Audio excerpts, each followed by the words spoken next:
mind of a young person is something that stays forever. So that long-winded again, the university experience was the strongest because the universities then had values.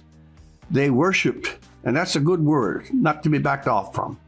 They worshipped the best creations, the best fashions, the best styles of thought, the best scientific finesse. And they made you, not made you, they induced you to be grateful, to be grateful for what other first-rate minds have contributed to the temper of the entire human race. My undergraduate degree, I encountered people who were reading these texts and saying things about them that enabled me to understand the things that I had perhaps intuited when I was younger in a more self-conscious, rationally universal frame, which is, of course, what philosophy is. Ideas are are everything, and there should be, you should be talking about ideas based on what make ideas sound or unsound, not the person who's saying them. What's your vision for Ralston College, architecturally speaking?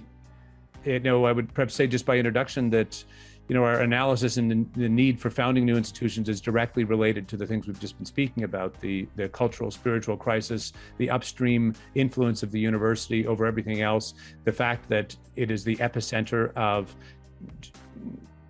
at very best, unhelpful, at worst, downright toxic forms of ideology that spread through anything and everything that is catastrophically beset with high costs, low value, and so on and so forth. But our analysis is simply that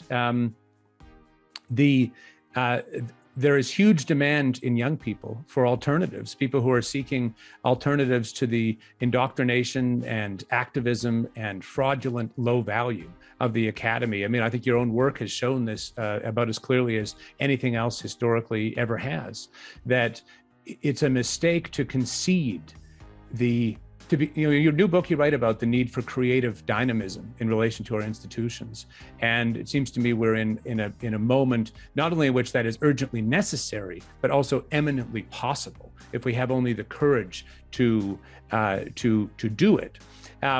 So what I would say is a few things. The first is that Ralston College has really four fundamental commitments. First, to seek the truth with courage.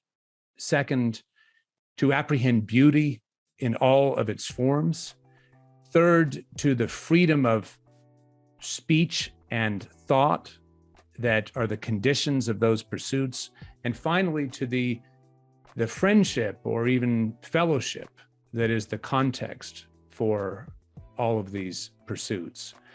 And what's become clear to us, Jordan, over the years is it's been a long runway. It's not easy getting a college going. Anyone who thinks that you need to go off and fight in a war in order to undertake something really hard of value can call me up and we'll have a talk about other projects that may be very, very difficult to bring into the world, but necessary and beautiful. What's become clear to us in these years of development, which we're sort of at the end of as we now are launching our first programs and first degree, is that Ralston College has a double vocation, both on the one hand to be a reinvention of the academy, a place for in-person degrees, a new model for the university that can, we hope, be pretty radically disruptive, not just because we're going to change everything, but we hope that it will lead to many other people doing new and different and more beautiful and more adequate and perhaps cheaper and faster, but above all, just more important and higher value things in the space of higher education. So on the one hand, to be a reinvention of the academy, a reinvention and a revival of the academy. And on that side, we've received our degree granting powers from the state of Georgia. We expect to launch our first degree this autumn. In what? This first degree will be a master's in the humanities. So it will be a pretty intensive boot camp in thinking about the big ideas, tracing them and their development through history, which we think is important both as a revival of those forms of life and thought and culture, but also because we think they are the, as it were, the key to opening up the depths of the self for the students themselves.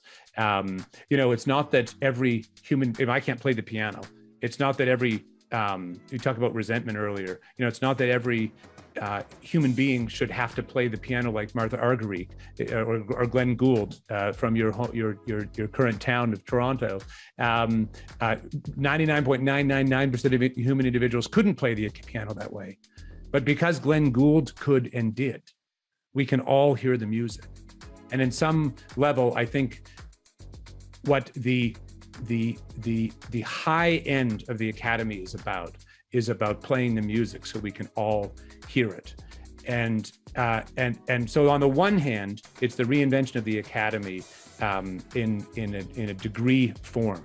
But on the other hand, the second side of this double vocation is to be a kind of platform of humanistic inquiry for anyone, anywhere, who wishes to engage with the riches of the humanistic tradition, who wishes to seek the truth with courage, who wishes to ask the fundamental human questions that every human being must face about truth and beauty and forgiveness and love and suffering. To me, the universities are a key element in the conversation across the generations about just exactly what a human being is. And that's something that it's not some abstract philosophical, it's not merely some abstract philosophical concern. It's the central issue that determines how you make all the decisions in your life.